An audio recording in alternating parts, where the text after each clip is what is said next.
At this crucial stage comes a statement from the military. What this means is not clear. The military has now issued communique number 1, suggests to some that perhaps now the military is in control of some type of hierarchical structure in the government. And it's interesting to note that President Mubarak isn't in that meeting. But once that communique was announced, we could see people changing direction, turning back in, more people arriving with food, with blankets, expecting a long night. Perhaps the most interesting development was the communique that was issued by the military. For many people was a sign that a new beginning of something had transpired, that the military had now entered into a phase where its communications had taken on a different tone. This had been as if they had reset the clock. I mean, it's an absolutely electric atmosphere on the square, one of a carnival.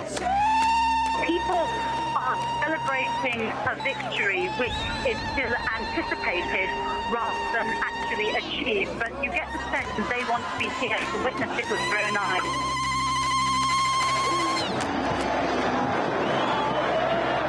As you look back over the events, you wonder what might have precipitated this and why it's happening this evening. I guess mainly because there was going to be an enormous rally tomorrow, probably the biggest ever, and they wanted to perhaps preempt that. Egyptian state television said that President Mubarak's speech is expected to be live this evening. Not only is it going to be every Egyptian glued, everyone in the Arab world will be watching this very closely, because if in some way it breaks Egypt from its past, you can rest assured that its reverberations are going to be felt in so many corners of the world, and they will be felt immediately. This situation remains very, very fluid. We feel like it's our one chance in a lifetime to just get all our demands. We are waiting here until all our demands are heard and done.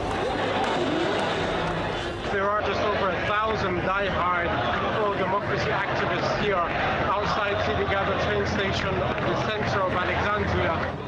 We are witnessing history unfold. It's a moment of transformation that's taking place because the people of Egypt are calling for change.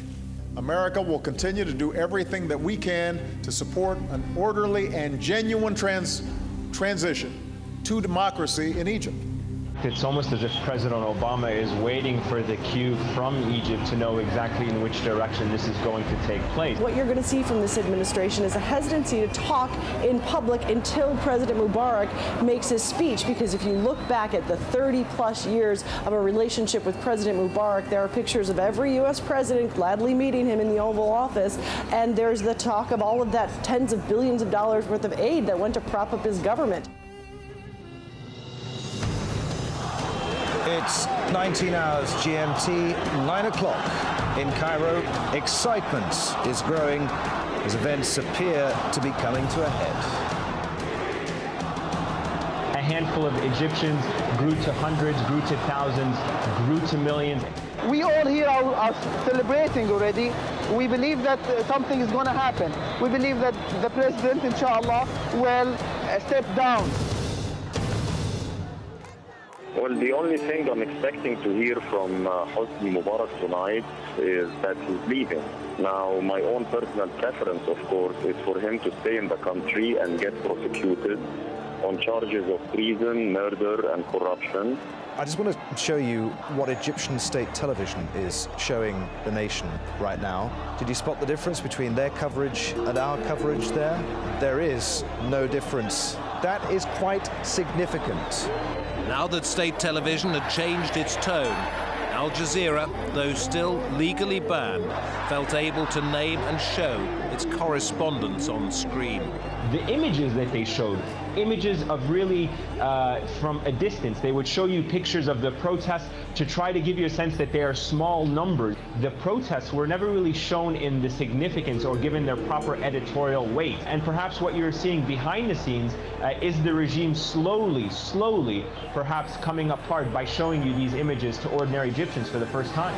The atmosphere in the square is absolutely electric. People have come in there, tens of thousands. There is quite literally standing room only. There's a real sense here that history will be made tonight. But right now, they're already celebrating a victory, which as yet, they're still anticipating. Well, I'm just squeezed, squashed. There isn't a spare place in this massive square right now. The atmosphere here, well, you could describe it like, think of a carnival, which might be premature. There's a feverish anticipation here about what Mubarak is going to say. By 10:30, when Mubarak, running late as ever, finally takes to the stage, a rare silence descends over Tahrir Square.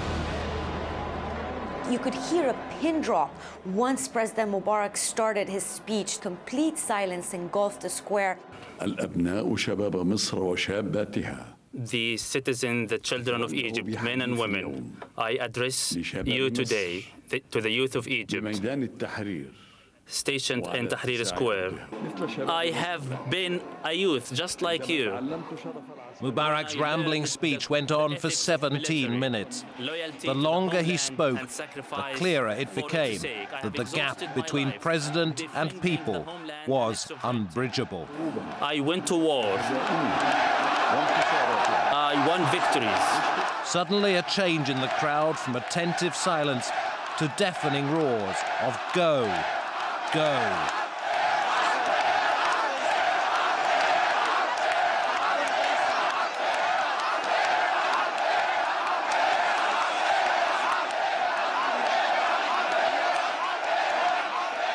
They are playing with us. They are not dealing with us as an honest government. Standing here for like 16 days, we just had enough. Liberation Square erupted in anger and frustration. You thought maybe that people would be demoralized, that people would be deflated, but in reality, it was the complete opposite. People had become much angrier. People had become even more determined. We started to see the mood turn to anger, raising the anticipation and raising expectations like he did was very, very dangerous because those expectations were not met, and all you were left with were thousands, tens of thousands of very angry people. You could see how the mood just completely altered. People almost certain they knew what was the next line because that's what they heard him repeat all throughout his speeches since the protest began on January 25th. You could also see tears in some of the people's eyes, screams of anger, people just breaking down in tears, breaking down, screaming and saying, we cannot believe that. Immediately afterwards, we started hearing calls for the protesters to make sure that Friday, the following Friday, they get 20 million people to the streets across the country because it became very personal on so many levels for them. They felt that this was a president who was insulting them, belittling them. His speech was seen very patronizing. Again, that was the tone that this regime fails to understand. It's puzzling me, really, and at the same time, how it's going to react. I mean, this is very puzzling situation. It's not just fluid, now it's volcanic. Vice President Suleiman follows on Mubarak's heels. I call on the youth of Egypt, the youth and the heroes of Egypt. Go back home. Go back to your world. The country needs your hands. Let's join hands to build, develop in creativity. His words have the opposite